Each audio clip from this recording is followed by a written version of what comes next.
वसुदेवसुतं देवं कंसचाणूरमर्दनम्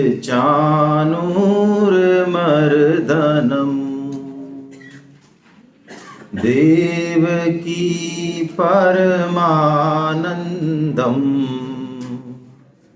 कृष्णं वन्दे जगद्गुरु। आप सभी वैष्णव जनों के चरणों में दंडवत प्रणाम। हरे कृष्णा हरे कृष्णा हरे कृष्णा। भगवान श्री कृष्ण कृपा हम सब के ऊपर विशेष है कि भगवत गीता जो कि भगवान श्री कृष्ण की वाणी है उसको सुनने की जिज्ञासा हमारे मन में हुई। शास्त्रों का ऐसा कहना है कि जिस दिन ऐसी जिज्ञासा हमारे जीवन में हो जाए, किसी भी वजह से हो, किसी के कहने से हो, संग से हो, जबरदस्ती हो, वास्तव में वही हमारा जन्मदिन है। यदि ये जिज्ञासा नहीं तो इससे पहले हमने जितने भी बड़े से बड़े काम किए संसार में, बड़े से बड़े परोपकार भी किए, चाहे दुनिया में कितना भी नाम कमाया चाहे, तब तक हमारा जन्मदिन शास्त्र नहीं मानते। सनातन धर्म का साहित्य इतना रिच है कि हम हजारों जन्म लें तो भी उसको पढ़ नहीं सकते। पढ़ने की बात हो रही है, समझने की तो बात ही नहीं हो रही। वैसे भी शास्त्रों को समझने के लिए प्रज्ञा की जरूरत होती है। जैसे मेधा कहा, प्रज्ञा, बुद्धि नहीं। बुद्धि से शास्त्र पकड़ में नहीं आते, बुद्धि से शब्द पकड़ में आते हैं। शब्दों में कुछ नहीं होता। गीता में भी शब्द दिखते हैं, लेकिन शब्दों के पीछे जो भाव है वो बुद्धि से नहीं पकड़ में आता, वो भगवत कृपा से पकड़ में आता है। वो प्रज्ञा जब जनरेट होती है, और प्रज्ञा जनरेट होती है संत कृपा से, संयम से, तप से, हमारे जीवन का दृढ़ उद्देश्य बनाने से, वो मेधा प्रकट होती है जो कि उन शब्दों के बीच में जाके उस भावार्थ को प्रकट करती है। तो ऐसा सनातन धर्म जिसमें इतने शास्त्र हैं, उन शास्त्रों में सर्वोपरि जो शास्त्र हैं वेद, और वेदों का भी जो निचोड़ है वेदांत जिसे कहा। वेदांत, वेदों का अंत नहीं, यहां अंत का मतलब निचोड़, निष्कर्ष, क्राउन, उससे मतलब है। तो वेदांत में सूत्र हैं, उपनिषद हैं, तो वेदांत सूत्र या ब्रह्म सूत्र कहें उनको, उसमें पहला सूत्र, क्योंकि मात्र 555 सूत्रों में संपूर्ण साहित्य है, पहला सूत्र यही है, अथातो ब्रह्म जिज्ञासा। अथ इतो, अब तो पता नहीं कितने जन्म लिए, कौन कौन सी योनि में गए, अब ये दुर्लभ मनुष्य जन्म मिला, तो अब तो ब्रह्म की जिज्ञासा कर। ब्रह्म मतलब भगवान मान लें या अपने बारे में ही मान लें फिलहाल तो, कि मैं हूं कौन, ये वास्तव में है क्या, ये सारा कुछ, ये इतना अड़ंगा, ये संसार, ये सूर्य, पृथ्वी, ये जन्म मरण, ये क्या है, ये क्यों हूं मैं यहां पे, क्या पर्पज क्या है मेरा, क्या जीवन के बाद भी जीवन, क्या मृत्यु के बाद भी जीवन। ये सिर्फ और सिर्फ मनुष्य के ही दिमाग में आ सकती है बातें। यदि ये जिस दिन आ जाए, चाहे उसका उत्तर मिले चाहे नहीं मिले, कोई खास बात नहीं है, लेकिन जब तक ये नहीं आएगा, ऐसा मान लें कि हम में, आप बुरा मत माने, मैं शास्त्र की भाषा ही बोल रहा हूं, और पशुओं में कोई अंतर नहीं, बल्कि हम देखने वाले आगे, अंतर की तो छोड़ो, पशु हमसे कई मायनों में श्रेष्ठ हैं। जो चीज हमें श्रेष्ठ बनाती है वो एक यही चीज है। तो भगवान श्री कृष्ण की विशेष कृपा है। मैं आपको निवेदन करूं, 2-3 हम आगे बढ़ने से पहले, कि जो भी, जिसकी वजह से भी आप आए हैं, उनको हृदय से प्रणाम करें। वो अब तक के आपके सबसे बड़े शुभचिंतक हैं, और ये बात आप मेरे कहने से मत मानना, ये भगवान श्री कृष्ण की कृपा घटती है तो व्यक्ति स्वयं मानता है, पहली बात। दूसरी बात, भगवत गीता की वाणी कोई सामान्य वाणी नहीं है। हम भारतवासियों के साथ समस्या ये है कि विदेशी मोहर लगे बिना हमारी बुद्धि जल्दी से किसी चीज को स्वीकार नहीं करती। ये हमारी दरिद्रता है वस्तुतः, जिसे हम अपनी आधुनिकता कहते हैं या दिमाग का अपर जो है लेवल कह लें, लेकिन ऐसा वस्तुतः है नहीं। तो गीता को पूरा विश्व आज मान रहा है, और क्यों मान रहा है? मैं आपसे एक सिंपल सा प्रश्न पूछूं कि यदि सारे शास्त्रों को आप टटोलें, सपोज 10,000 पेज की एक किताब है, आगे आ जाए पुटेटे साहब, आप कहीं भी जगह हो तो कोई दिक्कत नहीं है। तो 10,000 पेज की कोई किताब है मान लो, और आपसे कहा जाए, आप प्लीज सुनिए, इधर से निकल जाए आपसे कहा जाए कि भाई 10,000 पेज की किताब का जिस्ट यानी सार संक्षिप्त आपको एक पेज में लिखना है, और कैसे लिखना है कि कोई भी इंपॉर्टेंट बात छूटे ना, कोई भी एक पेज कौन सा, हेलो, दोनों तरफ वाला या सिंगल वाला? सिंगल वाला। क्या संभव है भाई? अकाउंट्स के आदमी बताएं, ये इनका आंसर ज्यादा सटीक रहेगा इसमें। लेकिन यह असंभव काम भगवान श्री कृष्ण ने हमारे लिए किया। भगवत गीता में ऐसा कोई शास्त्र नहीं सनातन धर्म का जिसकी बहुत महत्वपूर्ण कोई भाव, कोई बात भगवत गीता में ना हो, यह संभव ही नहीं। हां, हम नहीं देख पाए वो अलग बात है। ऐसी भगवत गीता को सुनना, उसके बारे में समझना, ये मौका हम मान तो सकते हैं कि हमने लिया है। हाँ, हमने लिया है, नेचुरली हमने इनिशिएट तो किया, लेकिन ये कृपा के बिना नहीं आता। आइए अब हम देखें कि ये मनुष्य जन्म की क्या कोई वास्तव में इंपॉर्टेंस है। हम जिस योनि में हैं, क्या इसकी वास्तव में कोई इंपॉर्टेंस है? बिल्कुल। देखिए, एक तो हमारा सेशन प्रवचन नहीं रहेगा, अपन ये बात बहुत स्पष्ट रूप से समझ लें। 3 दिन हम यहां प्रवचन सुनने के लिए नहीं है, ये 2 वे सिस्टम है। आपके मन में कोई बात आए, आप बिल्कुल पूछिएगा। आप एग्री हैं, अच्छी बात है, एग्री डिसएग्री है वो भी आप पूछिए, बिल्कुल। भगवत गीता में सभी समस्याओं का और सभी प्रश्नों का उत्तर है। दुनिया में ऐसा कोई प्रश्न नहीं बना अब तक जिसका उत्तर भगवत गीता में, हाँ ये संभव है कि मैं नहीं दे पाऊं, वो एक अलग बात है, कोई भी देगा। और कोई नहीं देगा तो मेरा तो ऐसा विश्वास है कि ठाकुर जी देंगे आपको, आप क्या चिंता करते हो।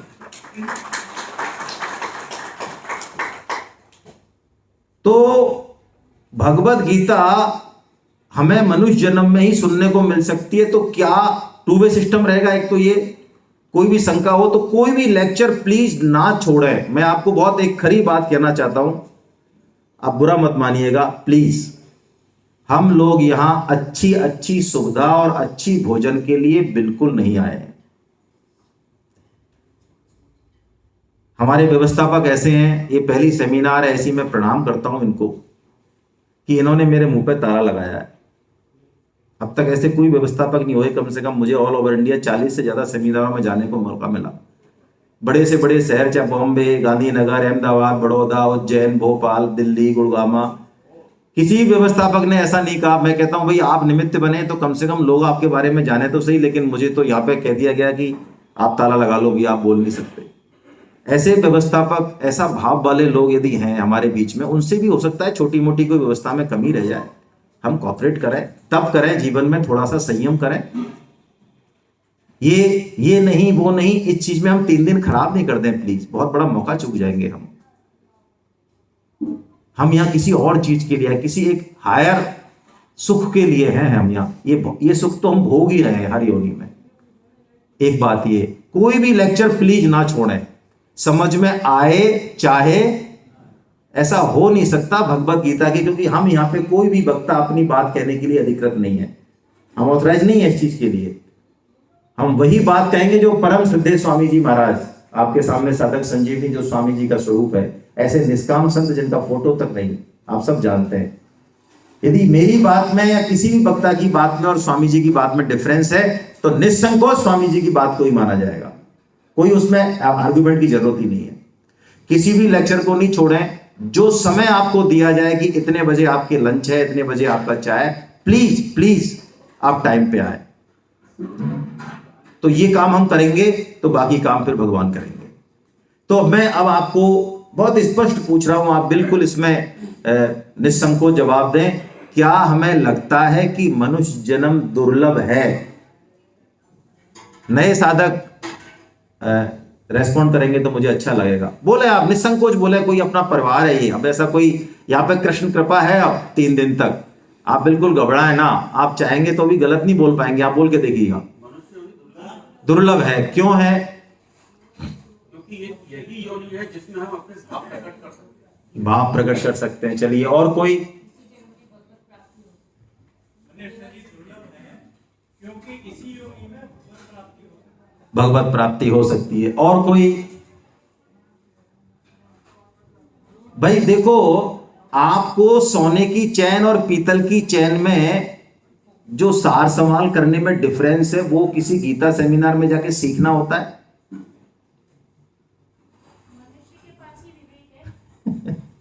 मैं पूछ रहा हूं, आपको सोने की चैन है एक तो, और एक पीतल की चैन है 15 रुपए की। आपको कहना पड़ता है कि भाई सोने की चैन को तिजोरी में रख दो, ढंग से रखो इसको, तो ठीक है, कैसे भी। इसके लिए कोई ट्रेनिंग की जरूरत पड़ती है या आप अपने आप करते हैं? हम सब करते हैं ना, करते हैं ना। लेकिन मनुष्य जन्म जितना दुर्लभ है और जितना इंपॉर्टेंट है, और जो हम इसके साथ करते हैं, ये दोनों बातें आपस में मैच नहीं करते। इसका मतलब है कि मनुष्य जन्म को दुर्लभ हमने मान तो रखा है दिमाग से, लेकिन अंदर से अभी हम नहीं माना इसको। यदि जिस दिन हम ये मान जाएंगे और जान जाएंगे कि मनुष्य जन्म वास्तव में दुर्लभ है, तत्क्षण बिल्कुल बात जुदा हो जाएगी, ये जीवन पलट जाएगा एकदम से, उसी क्षण से। कोई गीता रामायण की भी जरूरत नहीं है तब। इसलिए मैं फिर पूछ रहा हूं आपसे, पढ़ी पढ़ाई बात नहीं बोले, क्या हम मानते हैं कि मनुष्य जन्म दुर्लभ है? और मानते हैं तो क्यों? बस इतनी सी बात पूछ रहा हूं, फिर अपन आगे चलते हैं। चलिए, बहुत अच्छी बात है। देखिए, एनिमल्स में इतनी सारी स्किल्स होती हैं जो मनुष्य 100 जन्म में भी नहीं हो सकती उसमें। आज चोरों को ढूंढने के लिए मनुष्य को ले जाता है, कुत्ते को ले जाया जाता है। दिमाग जो है ना आपका, डॉल्फिन में दिमाग ज्यादा होता है, उसको 80 तरह की एक्टिविटीज दो, वो 80 तरह की एक्टिविटीज को एजिटेट कर देगी। आज हम चार बात बताई मैंने इंट्रोडक्शन की, 80% लोग उन चारों को भी सिमेट्री में नहीं बोल पाए। बोलो, बहुत सारी चीजें हैं जो जानवरों में बहुत अच्छे से हैं। अच्छा, कुत्ता वफादार होता है या हम होते हैं? बहुत स्पष्ट है। अरे हम तो अपने माँ बाप के नहीं हुए और किसके होंगे हम? बहुत, मैं बिल्कुल खरी बोलता हूं। जिनके दम पे हमें गीता में आने का टाइम नहीं, हमारे यहां, मैं थोड़ा सा इस एरिया का हूं भाई, बुरा मत मानना, हमारे यहां कोई अच्छे काम के लिए कहते हैं, हाँ भाई चल, टाइम ना है, टाइम ना है यार, ये टाइम पता नहीं कहां मिलेगा, टाइम ना है। क्यों टाइम ना है भाई तेरे को?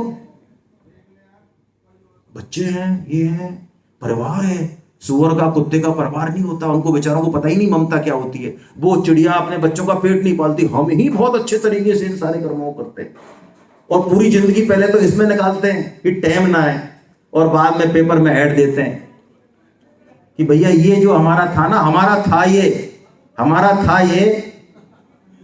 ये अब हमारा नहीं। अब इससे कोई लेन देन करेगा तो हमारा कोई लेन देन नहीं है, अब नहीं चुकाएगी। इतने इंटेलिजेंट है हम। तो इसीलिए मनुष्य जन्म दुर्लभ है क्या? इन चीजों के लिए। चलिए, कोई बात नहीं, बहुत अच्छी बात। देखिए, शास्त्र तो बहुत जोर से गाते हैं इस बात को, लेकिन हम सुन लेते हैं और ऐसा लगता है हाँ कह तो रहे हैं शास्त्र, पर ऐसा लगता तो नहीं है?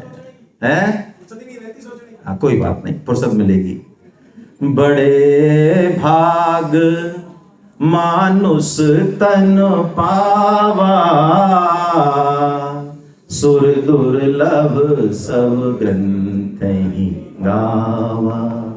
साधन धाम मोक्ष कर द्वारा, पाई न जेहि परलोक सवारा।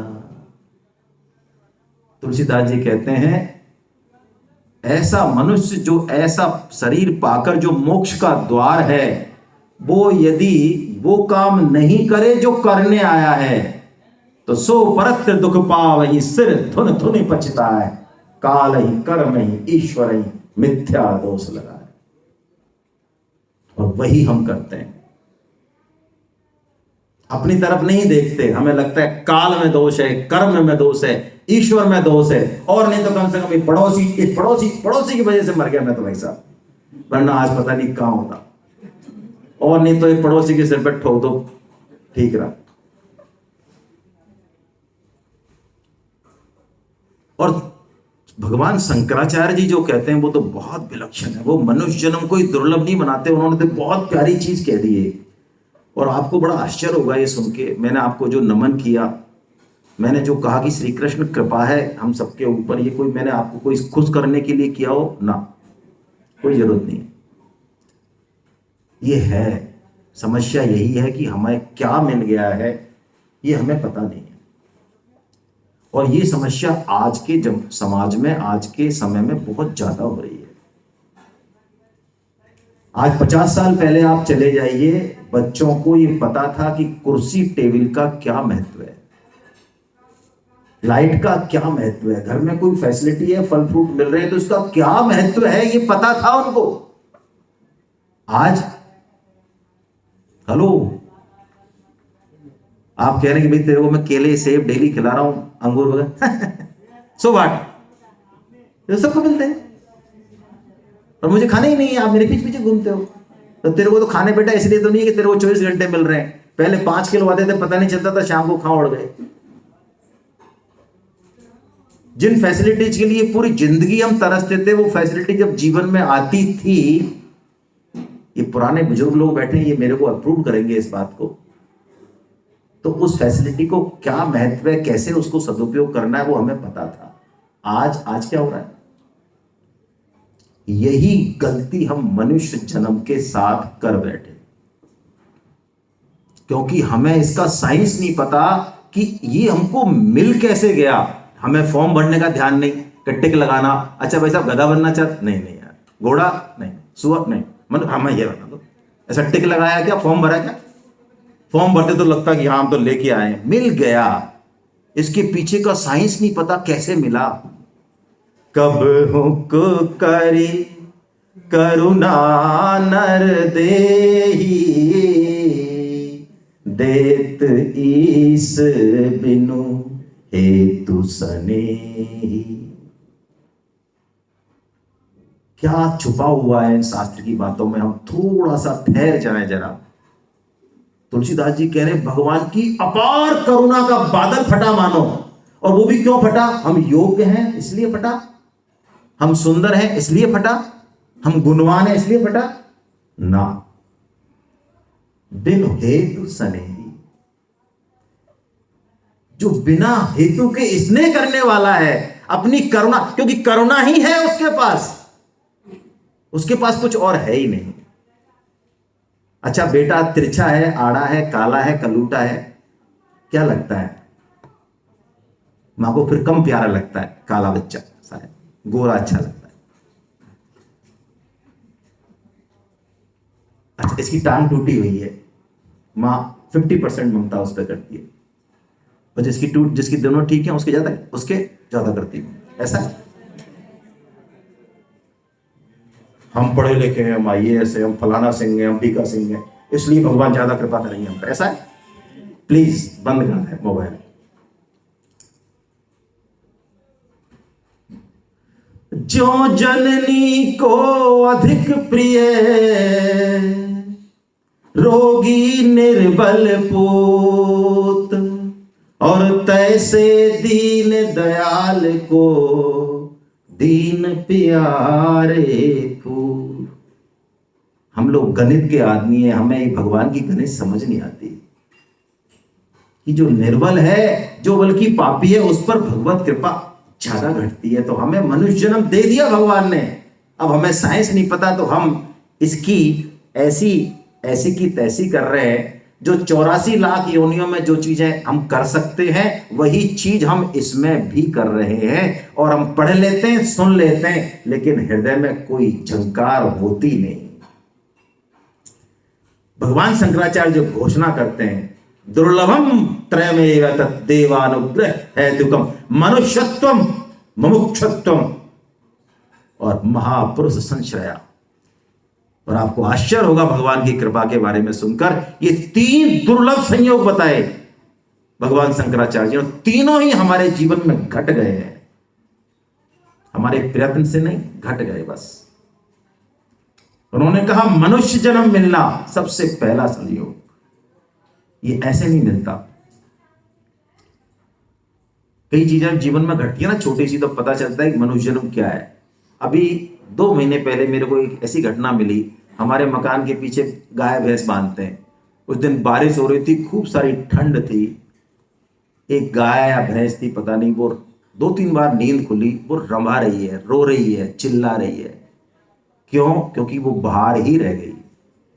अब वो इतनी ठंड है कि ना तो कोई बेडशीट ला सकती, ना कोई पेटीएम कर सकती कुछ भी, ना किसी से कह सकती। और वो गए जो थे उसके मालिक कहीं बाहर, वो 6 घंटे 8 घंटे कैसे उसके निकले।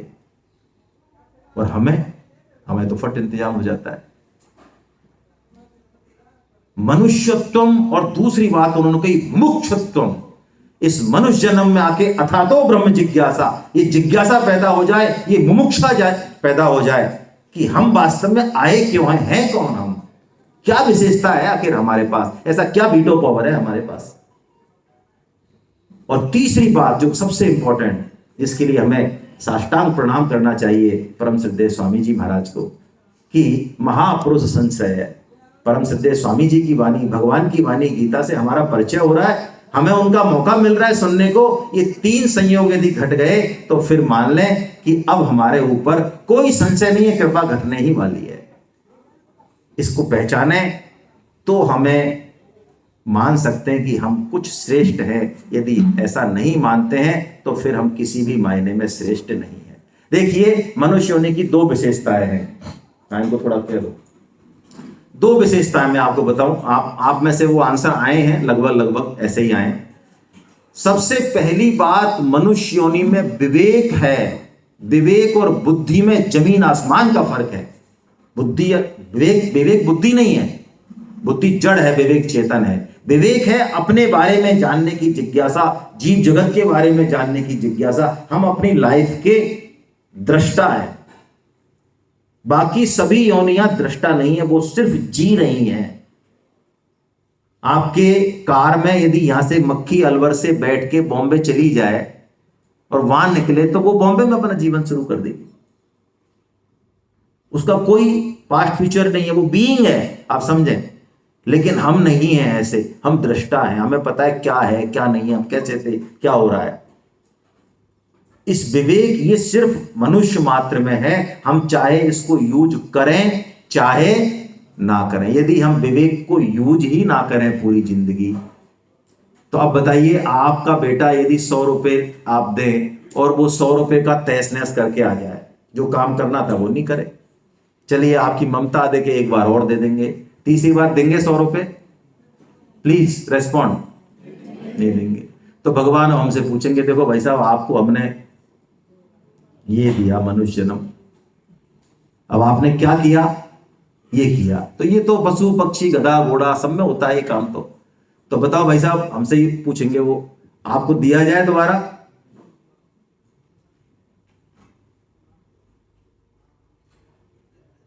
जवाब नहीं लगेगा हमसे। विवेक। दूसरी बात जो बहुत इंपॉर्टेंट है, मनुष्य योनि कर्म योनि है। कर्म योनि के मायने क्या दूसरी योनियां कर्म नहीं करती?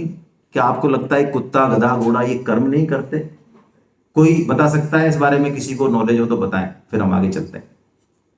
कर्म योनि है मनुष्य योनि, ये दूसरी विशेषता है इसकी। तो कर्म योनि के मायने क्या मतलब क्या है इसका?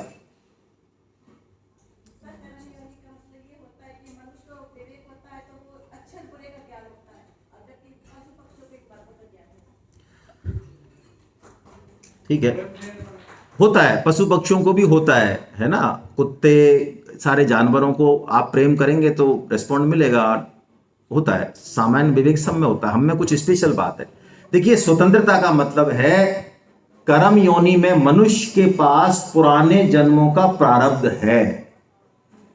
उसने जो कर्म पहले किए उसके अनुसार आपका प्रारब्ध है, इसको भाग्य बोलते हैं अपन। इस पे अपन एक बहुत डिटेल चर्चा करेंगे आज शाम को। लेकिन इसके बावजूद भी मनुष्य नए कर्म कर सकता है, चाहे तो अच्छे चाहे तो बुरे। लेकिन पशुओं के पास, पेड़ों के पास, पक्षियों के पास कोई चॉइस नहीं है। आप ये बात चाहे माने चाहे नहीं माने, आपको कुछ डिटेलिंग करेंगे तो समझ में आएगी बात। उनका सब कुछ फिक्स है, सब कुछ जिंदगी में। बस जो उन्होंने किया मनुष्य जन्म में उसके अनुसार वो भोग भोग रहे और निकल रहे हैं आगे, प्रमोशन हो रहा है उनका। और लेकिन हमारा प्रमोशन हो ये जरूरी नहीं है। मनुष्य जन्म उस तरह की धार है, या तो दाढ़ी बना ले नहीं तो गाल तो कटने वाला है। हम घोर नरक में, घोर रौरव अधम योनियों में भी जा सकते हैं, और चाहें तो हम वो कर सकते हैं, इतना प्रमोशन करा सकते हैं जो करने आए हैं। ये समझना, ये जानना, ये जो दो चीजें हैं, इनसे मनुष्य जन्म दुर्लभ बनता है। अब हम चार बातें समझें कि चार काम हम कौन कौन से करते हैं। जो चार काम हम करते हैं ना, वो ही पशु करते हैं। कौन कौन से? आहार, निद्रा, भय और मैथुन। आहार, ठीक है, रसगुल्ले खाए हमने, शाम को और भी अच्छे बनाएंगे ये। लेकिन मैं आपको एक साइंटिफिक बात बताता हूं जो प्रूव हो चुकी है। साइंस की बात तो मानते हैं ना हम, विदेशों की बातें तो मान ही लेते हैं। चलो, शास्त्र की भाषा बोल रहा हूं, फिर दोबारा आपको बुरा नहीं लगे प्लीज। सुअर क्या खाता है? क्या लगता है उसको? मजा आता होगा या वही टेंशन होती होगी, अरे यार ये क्या है? मनुष्य की भाषा में कहें तो विष्ठा खाता है, और उसके लिए उसकी भाषा में कहें तो उसका भोजन। हाँ, तो एक ही बात है, इसमें कौन सी बात है? आहार ही है, विष्ठा है, मतलब बात तो एक ही, इसमें ऐसा कोई विशेष बात। मैं दूसरी चीज पूछ रहा हूं, वो ठीक है, उसको अपने आहार में या विष्ठा में क्या लगता है? आनंद आता होगा या बड़े टेंशन से खाता होगा? आनंद आता होगा। हमें लगता है क्योंकि वो भागता है पीछे पीछे। और साइंस भी यही कहती है कि हम 56 भोग खाएं और सुअर अपनी विष्ठा, वो विष्ठा खाए, आहार, उन दोनों में जो आनंद का कंटेंट है, जो स्तर है, वो एक ही है। वाह, हाँ। अच्छा, हम सब चलें अलवरवासी, पावना होटल वाले, और उनको कहें भाई साहब बाहर मिल जाए, तो भाई साहब आप क्या गड़बड़ करते रहते हो यार, आप आओ हमारे यहाँ लंच में, देखो अभी नाश्ते में बहुत बढ़िया चीजें बनी थी, और लंच में ही पधारो आप, और आप ये क्या करते रहते हो, ये कचरा, आप इधर आओ, ये खाओ।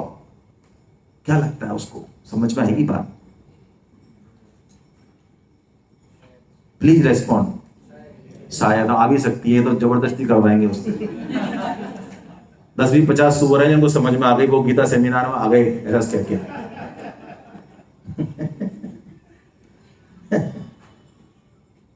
जिंदगी में नहीं आ सकती। और यदि शास्त्र कहता है, गीता कहती है, संत कहते हैं कि आप इन्हीं भोगों के लिए नहीं बने हो, जिस काम सुख के लिए हम मरे जा रहे हैं, जिस भौतिक सुखों के लिए हम मरे जा रहे हैं, रहना, खाना, मान, बढ़ाई, इनके लिए नहीं है हम। इनसे बहुत ऊपर के सुख जिनके लिए हम पूरी तरह से योग्य हैं, ये विष्ठा सुख से भी गए बीते हैं। तो क्या बात हमारे समझ में आती है? यदि आती है तो हम मनुष्य हैं, और नहीं तो आहार, निद्रा। आप 1 लाख के गद्दे पे सोएं, आप स्वीट में सोएं इस होटल में, सोने के बाद 3-4 बार जगते होंगे कि हाँ स्वीट पे सो रहा हूं, ऐसा लगता है? कुछ पता नहीं रहता। नींद ना देखे टूटी खाट, और भूख ना देखे बासी। तो क्या जानवरों को नींद नहीं आती? आहार, निद्रा, भय, इतने सारे भय हमारे जीवन में। सिक्योरिटी अरेंजमेंट करते हैं हम, भैया वो लगाओ, गेट पे कोई खड़ा हो तो दिख जाए, ताला लगाओ, ये करो, तिजोरी लाओ। हमारे बच्चों, सारा काम वो भी करते हैं, अपने बच्चों का लालन पालन करते हैं, नौकरी सर्वाइव करते हैं, यहाँ अच्छा खेत है यहाँ मिलेगा, सब कुछ वही करते हैं। और मैथुन, इस पे हम बात ही नहीं करें तो अच्छा है, सेम है। तो यदि हमारा जीवन आहार, निद्रा, भय और मैथुन में ही जा रहा है तो हम किस मायने में पशुओं से श्रेष्ठ हैं? यदि वास्तव में इंटेलेक्चुअल हैं, मानते तो हम सभी हैं, पढ़े लिखे हैं, अच्छे अफसर हैं, तो हैं तो जरा क्वेश्चन करें और सही आंसर दें कि क्या हम श्रेष्ठ हैं यदि इन 4 चीजों में ही हमारा जीवन जा रहा। फिर हमने चाहे दुनिया छूली भली, हर चौराहे पर हमारा नाम है भले, बोर्ड लगे हुए बड़े बड़े, कोई फर्क नहीं पड़ रहा उससे। और बल्कि कहा जाए प्रैक्टिकली तो पशु हमसे कहीं श्रेष्ठ हैं इन 4 कामों में। काम के लिए हमारे ऊपर कितने रेस्ट्रिक्शंस हैं, पशुओं के ऊपर कोई दिक्कत नहीं। अच्छा, हम इतना अच्छा भला खाते पीते हैं, इतना ध्यान रखते हैं, कई तो डाइटिशियन है, कई सारे नाटक करते हैं शरीर के साथ, उसके बाद घुटनों में दर्द। किसी गाय भैंस की आपके पास आई हो, अरे बड़ी समस्या हो गई भाई, 30 साल के हो गए अब तो। अच्छा, डायबिटीज, बीपी, हेलो, दुनिया भर की बीमारियां हमने पाल ली क्योंकि हम इतने इंटेलिजेंट थे, जिंदगी को इतने तरीके से जी रहे हैं। हम कहां जा रहे हैं? हम सोचे इंटेलेक्चुअल है तो, और विवेक है नहीं तो फिर तो कोई बात ही नहीं है, फिर तो इट्स गुड, ओके, फिर जरूरत भी नहीं है, फिर गीता की भी क्या जरूरत है? बिना गीता के वैसे भी काम चल ही रहा है, 50-60 साल चली गया ना, क्या फर्क पड़ता है? तो इन 4 चीजों में यदि हमारा जीवन जा रहा है तो हम पशुओं से श्रेष्ठ नहीं हैं। ये विवेक, ये दृष्टि हमें भगवत गीता देती है। जैसे ही हम इसकी शरण में हो, कैसे भी हो जाएं, मैं तो कहता हूं भगवत गीता का एक श्लोक छोड़ें आप, एक चरण यदि आपने सुन लिया, वो क्रांति करेगा करेगा करेगा, आज नहीं तो कल, और कल नहीं तो परसों। ये भगवान खुद घोषणा करेंगे, मैं अपने मन से नहीं कह रहा हूं। ये ऐसी गीता है। देखिए, वेदव्यास जी महाराज ने गीता के कुछ महात्म्य में कुछ श्लोक कहे, आप भी यदि पढ़ सकते हो तो कुछ पढ़िए, कुछ श्लोक ले लेते हैं, है ना, मेरे साथ पढ़िए। लाइट का ब्राइटनेस बढ़ाओ भाई। हेलो, कौन है यहाँ पे प्रोजेक्टर पे? ब्राइटनेस बढ़ाओ, लाइट कम आ रही है बहुत। साइड की बंद कर दो लाइट, और प्रोजेक्टर की बढ़ा दो थोड़ा सा। चलिए, कोई बात नहीं, आपको किताब तो भी मिली नहीं है, कल मिलेगी। मैं पढ़ता हूं, आप सुनिए। गीता शास्त्रदम पुण्यम ये पठत् प्रयतै पुमान् विष्णो पदमवाप्नोति भय शोकादिवर्जिता। कह रहे हैं, एक शास्त्र यदि हम पढ़ लें भगवत गीता, तो भगवान के चरण कमलों में जो परम आनंद है, वो धाम, वो हमें मिलने वाला है। हमारे सारे तनाव, टेंशन, दुख, भय सब खत्म हो जाएंगे जिंदगी से। कितना ही बड़ा तनाव हो चाहे हमारे जीवन का, और कैसा ही क्लिष्ट हो चाहे, सबकी दवा है। गीताध्ययनशीलस्य प्राणायाम परस्य च नैव सन्ति पापानि पूर्व जन्म कृतानि च। कैसी बात, कैसी बढ़िया बात। कोई कहे साहब देखो हमने इतने पाप किए, हालांकि पता हमारी पत्नी को भी नहीं है, हम इतने चालाक है, छुपा रखे हमने, लेकिन गीता पूछ ही नहीं रही कितने पाप है। कितना ही बड़े से बड़ा पापी हो, गीता कहती है वो बस भगवान की शरण में आ गया, भगवत गीता की शरण में आ गया, तो इस जन्म के तो छोड़े, हम जन्मों जन्मों के पाप नहीं संति ही पापानि पूर्व जन्म कृतानि च, वो सारे पाप ऐसे जल के भस्म हो जाते हैं। ऐसी है गीता। मल निर्मोचनम पुंसा जल स्नानम दिने दिने सकृद गीतांभसी स्नानम संसार मल नाशनम।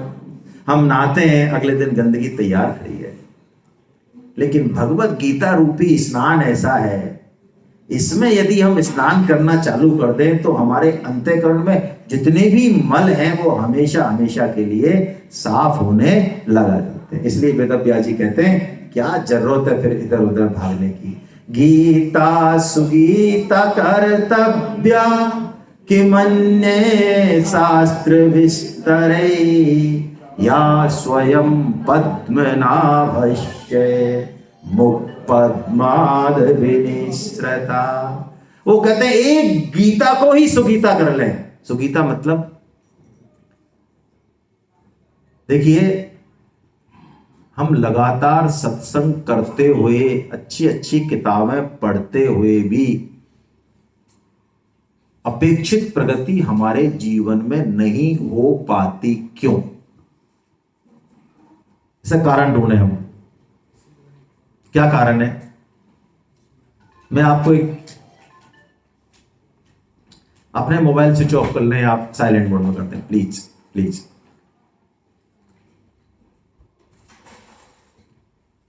हमारे यहां जयपुर का उदाहरण ही मैं आपको दे रहा हूं, वही है मेरे पास, वही उदाहरण है। डॉक्टर धारकर हैं न्यूरोलॉजिस्ट, मेरे ख्याल से राजस्थान के तो नंबर 1 ही मान लें अपन। तो कोई डॉक्टर धारकर के पास जाए और डॉक्टर धारकर उसका सीटी स्कैन MRI सारा कराए, है ना, फिर उसका ट्रीटमेंट लिखे, उसमें 5-6 दवाई लिखे, ठीक है? सुनिएगा प्लीज ध्यान देके। वो बंदा गांव से आया, वो अपने गांव पहुंच जाता है, वो प्रेस्क्रिप्शन लेके। उसके पड़ोस में कंपाउंडर साहब रहते हैं जो कि 20-25 साल से वो उनसे राय ले रहा है और उनकी दवाइयों से वो ठीक भी होता है, थोड़ा बहुत 70-80% तो सब बता ही देते हैं। तो उसने उस पर्चे को कंपाउंडर साहब के पास पहुंचा गया, वो विश्वास तो नहीं पाया उसका। तो कंपाउंडर साहब ने भी देखा, अरे डॉक्टर धारकर, तो अब तो बात इज्जत बन गई भाई, इज्जत पे आ गया ना मामला। हाँ, अपना तो हम इंडियंस में ये समस्या है कि हम स्ट्रेट फॉरवर्ड मना भी नहीं कर पाते कि भाई हमारे बस की नहीं है, हमें यहाँ पे नहीं आता, हमसे मत पूछो कुछ भी। तो कंपाउंडर साहब ने सोचा यार अभी आया है तो कुछ तो इसको, हाँ, तो उसने कहा देखो भाई ये 3 नंबर की जो है ना, ये तो हटा दो आप, और ये 5वां भी हटा दो, ये तो सब विटामिन डॉक्टर ऐसे ही लिखते रहते हैं, और ये बाकी ये 7वीं देख लो, लेना हो तो ले लेना, बाकी ले लो, बाकी ठीक है। क्या लगता है आपको, डॉक्टर धारकर के अनुभव का पूरा फायदा वो मरीज उठा पाएगा? यही हमारे साथ होता है। भगवान श्री कृष्ण की वाणी जो त्रिकाल में सत्य है, परम सद्य स्वामी जी महाराज की वाणी, जिसको चारों संप्रदायों के संत नमन करते हैं, उसकी बातों पर भी हम अपने मन बुद्धि रूपी कंपाउंडर को बैठा देते हैं। हम कहते हैं अच्छा ये गीता की देखो ये बात तो जमी नहीं साहब हमें ये तो भगवान चूक गए भाई, कृष्ण चूक गए, यहाँ तो हमारा इतना अनुभव है, आप कमाल करते हो साहब, पूरी जिंदगी बिता दी हमने, 70 साल के हो गए हम।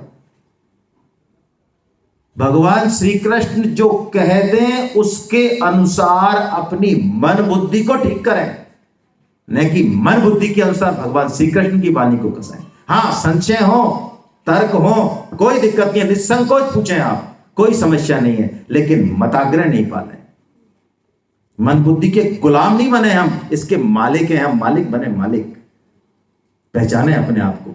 यदि ये बात कर ली तो भगवत गीता हमारे जीवन में जिस दिन से आएगी उसी दिन से प्रकाश करेगी। और यही बात वेदव्यास जी महाराज कहते हैं कि भगवत गीता समस्त शास्त्रों का सार है, हम इसकी शरण लें। हरे कृष्णा।